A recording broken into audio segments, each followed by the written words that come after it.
وآمنوا اور ایمان لاؤ.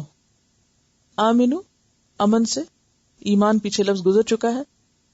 بما ساتھ اس کے جو انزل تو میں نے نازل کی، نون زیلام مصدقن، روٹ ہے صاد دال قاف، صدق. صدق کہتے ہیں سچائی کو، تصدیق کرنے والی. یعنی پچھلی کتابوں میں جو پیشن گوئیاں آئی تھیں ان کو یہ سچا ثابت کرتی ہے. اشارہ ہے قرآن کی طرف. مصدقن یعنی قرآن تصدیق کرتا ہے کس کی؟ لما معکم، اس چیز کی جو تمہارے پاس ہے. ان کے پاس کیا تھا؟ تورات وغیرہ. یعنی قرآن کوئی نئی چیز نہیں ہے، وہ اسی کو سچا بتا رہا ہے جو تمہارے پاس ہے، اور جہاں تم نے کمی بیشی کی اس کو دوبارہ درست کر رہا ہے. ولا تکونوا، اور نہ تم ہو جاؤ، اولا پہلے، کافرن کافر انکاری، بھی ساتھ اس کے. یہاں کافر جو ہے وہ اصطلاحی معنوں میں استعمال نہیں ہوا، کس معنی میں ہوا؟ لفظی معنوں میں، انکار کرنے والے. ولا تشترو، تشترو کا لفظ جو ہے شراء، اس میں خریدنے اور بیچنے دونوں کے معنی پائے جاتے ہیں. لین دین، جسے ہم کہتے ہیں نا لین دین، خرید و فروخت، دونوں ہی کے لیے شراء کا لفظ استعمال ہوتا ہے. شین رے یہ اس کا روٹ ہے. بے آیاتی، میری آیات کے بدلے، بے یہاں بدلے کے معنوں میں ہے. ثمنن قیمت، قیمت سے مراد صرف پیسے نہیں ہے. قیمت سے مراد بیچنے والا بیچنے والی چیز کے عوض جو کچھ لیتا ہے وہ قیمت کہلاتا ہے، چاہے وہ پیسے ہوں، چاہے وہ کوئی سامان ہو. جیسے پہلے زمانے میں لوگ کیا کرتے تھے، گندوں کے بدلے چنے اور چاول کے بدلے کپاس. تو پھر سمن کیا ہوا؟ ہر وہ چیز جو بیچی جانے والی چیز کے عوض ملتی ہے. ٹھیک ہے، اسی وجہ سے آپ دیکھیں خرید و فروخت، لین دین، یعنی کچھ دے رہے ہیں کچھ لے رہے ہیں، یعنی مقابل میں جو کچھ ملتا ہے وہ سمن ہوتا ہے. قلیلاً تھوڑا، حقیر بہت کم. وَإِيَّايَ اور مجھی سے، صرف مجھ سے. فَاتَّقُونِ پس ڈرو مجھ سے. وَآمِنُوا اور ایمان لے آؤ. اب واضح طور پر میسج دیا جا رہا ہے، ایمان لے آؤ. کس چیز پر؟ بما انزلتو، اس چیز پر جو میں نے اتاری ہے. کیا اتارا اللہ نے؟ قرآن. کیا ہے قرآن؟ مصدقا لما معکم، تصدیق کرنے والا ہے ان باتوں کی جو تمہارے پاس پہلے سے ہی موجود ہیں. یعنی تمہاری کتابوں میں جن چیزوں کا ذکر ہے، جو باتیں کہی گئی ہیں، وہی تو قرآن میں بتائی جا رہی ہیں. جس نے تورات اتاری اسی نے قرآن اتارا ہے، جس نے موسیٰ کو بھیجا اسی نے محمد صلی اللہ علیہ وسلم کو بھیجا ہے. ایک ہی سورس ہے، ایک ہی اوریجن ہے، تو کیوں مشکل ہے تمہیں ماننے میں؟ وَلَا تَكُونُوا أَوَّلَ كَافِرٍ بِهِ، اور تم اس کے پہلے انکار کرنے والے نہ بنو. اول کافر کیوں کہا گیا؟ کیونکہ یہ بہت بڑا پتھر تھے راستے میں. سب سے پہلی رکاوٹ یہی تھی، علماء بنی اسرائیل. اگر یہ مان جاتے سب مان جاتے، کیونکہ لوگ کہتے تھے یہ ایمان لے آئیں گے تو ہم بھی لے آئیں گے. تو پہلے مقام پر یہ ایمان نہیں لائے تو پیچھے ان کے اور بھی بہت سے نہیں لائے. تو اسی لیے کہا گیا کہ سب سے پہلے انکاری تم ہی کیوں بن رہے ہو کہ تمہارے پیچھے اور بھی بہت سے لوگ انکار کر دیں. وَلَا تَشْتَرُوا بِآيَاتِي ثَمَنًا قَلِيلًا، اور میری آیات کے بدلے تھوڑے پیسے مت لو.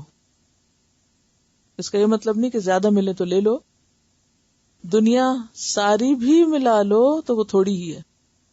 ساری دنیا کی دولت بھی اکٹھی ہو جائے انسان کے پاس تو وہ کیا ہے؟ تھوڑی.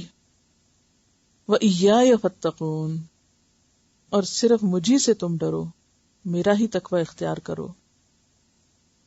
اس بارے میں ایک حدیث آتی ہے، حضرت ابو موسیٰ اشعری رضی اللہ عنہ کہتے ہیں کہ رسول اللہ صلی اللہ علیہ وسلم نے فرمایا، 3 آدمیوں کے لیے دوہرا ثواب ہے، دگنا.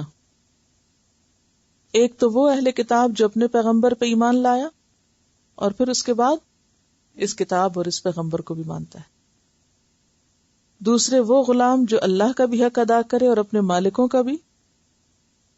تیسرے وہ شخص جس کے پاس ایک لونڈی ہو جس سے وہ محبت کرتا ہو، اسے اچھی طرح ادب سکھائے، پھر آزاد کرے، پھر اس سے نکاح کرے، تو اس کے لیے دوہرا اجر ہے. یعنی ان لوگوں کے لیے دگنا اجر ہے.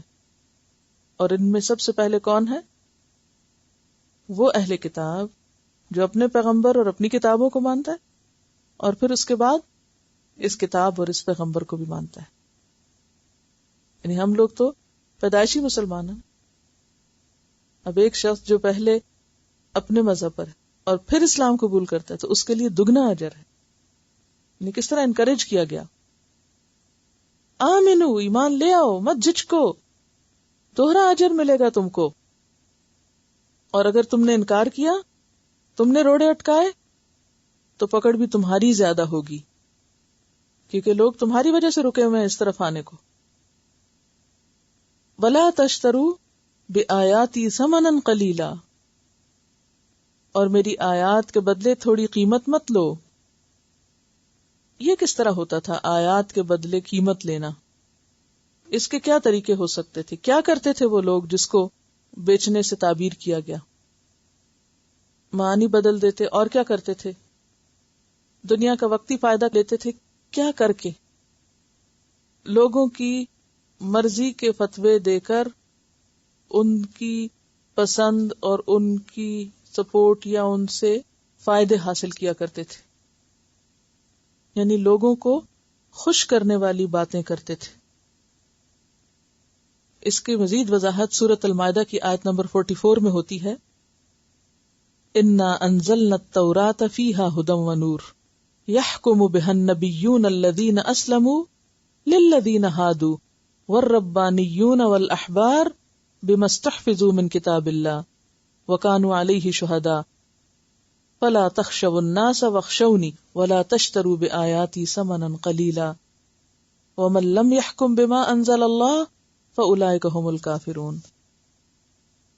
اس کا ترجمہ ہے، ہم نے تورات اتاری جس میں ہدایت اور روشنی ہے، اسی کے مطابق وہ انبیاء یہود کے معاملات کے فیصلے کرتے تھے جنہوں نے خدا کی فرمانبرداری کی، اور ربیون اور علماء نے بھی اسی کے مطابق فیصلے کیے.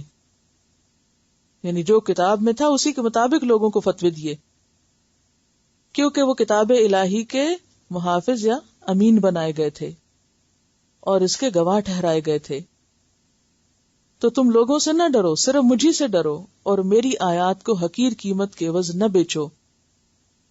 اور جس نے اللہ کی اتاری ہوئی شریعت کے مطابق فیصلہ نہ کیا تو وہی لوگ کافر ہیں. تو اس کا مطلب کیا ہے کہ ان کے علماء کو یہ کہا جا رہا ہے کہ نمبر 1، جو کتاب میں لکھا ہے اس کے مطابق فیصلے دو، اور نمبر 2، لوگوں کی مرضی کے مطابق بات کر کے ان سے مفاد مت حاصل کرو، کیونکہ انہیں ڈر ہوتا تھا نا، اگر ہم نے کسی کی مرضی کے خلاف فتویٰ دیا تو کیا ہوگا، لوگ ہم سے ناراض ہو جائیں گے، پھر یہ ہمارے پاس نہیں آئیں گے، پھر یہ کسی اور مولوی صاحب کے پاس چلے جائیں گے. تو وہ اپنے عقیدت مندوں کے اندر کمی نہیں کرنا چاہتے تھے، لہٰذا ان کو ہمیشہ خوش رکھتے تھے، ان کی مرضی کی باتیں انہیں سناتے تھے. دیکھیے یہ معاملہ بھی بڑا عجیب ہوتا ہے. لوگ اللہ کے نام پر، دین کے نام پر آپ سے محبت کرتے ہیں. جس دن آپ ان کو ان کی ایک غلطی بتاتے ہیں، اسی دن سے ان کی محبت کس میں تبدیل ہو جاتی ہے؟ نفرت. اگر اللہ کے لیے ہو پھر نہیں ہوتی، کیونکہ انسان کو اپنا نفس اور اپنی ذات اتنی پیاری ہوتی ہے نا کہ اس میں وہ کوئی کسی قسم کی خامی سننا ہی نہیں چاہتا کہ میرے میں کوئی کمی ہے یا میرے میں کوئی کمزوری ہے یا میں غلطی پر ہوں، یہ نہیں وہ ماننا چاہتا. تو اب آپ دیکھیں کہ ایک صاحب علم کے لیے یہ بڑی آزمائش کا وقت ہوتا ہے. یعنی ایک شخص جس کو صحیح بات پتا ہے اور اس کے سامنے ایک شخص غلط کام کر رہا ہے، اور وہ صرف اس ڈر سے نہیں بتاتا کہ پھر یہ میرا مخالف ہو جائے گا، پھر اس سے جو مجھے فائدہ پہنچ رہا ہے وہ نہیں مجھے ملے گا. اب دو میں سے ایک چیز کو آپ کو چوز کرنا پڑے گا. ایک یہ کہ آپ غلط بات کہیں اور اس کی وفاداری اور دوستی اور محبت اور اس سے فائدے حاصل کرتے رہیں. اور ایک یہ کہ حق بات کہیں چاہے اس کے بدلے میں آپ کو نقصان ہی اٹھانا پڑے. نقصان کیا؟ کہ آئندہ سے وہ آپ کی چاہت ختم کر دے گا، آپ کی تعریف کی بجائے کیا کرے گا؟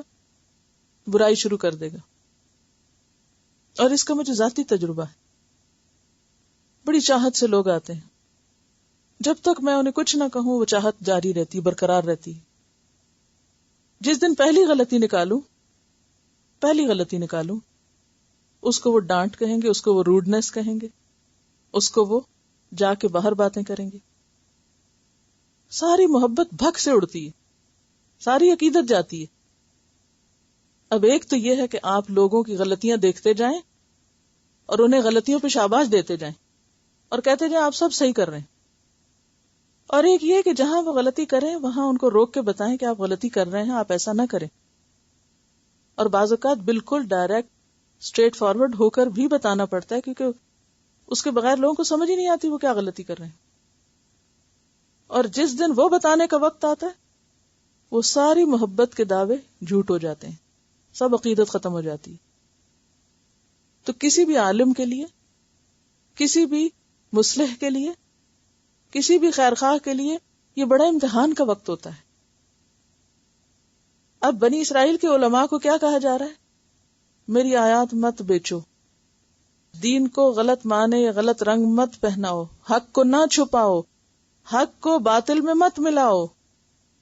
تو پھر حق کو صحیح اصل شکل میں پکڑنا ایسا ہی ہے جیسے نبی صلی اللہ علیہ وسلم نے ایک پیشن گوئی کی تھی نا، ایک وقت آئے گا کہ جب ایمان کس کی طرح ہو جائے گا؟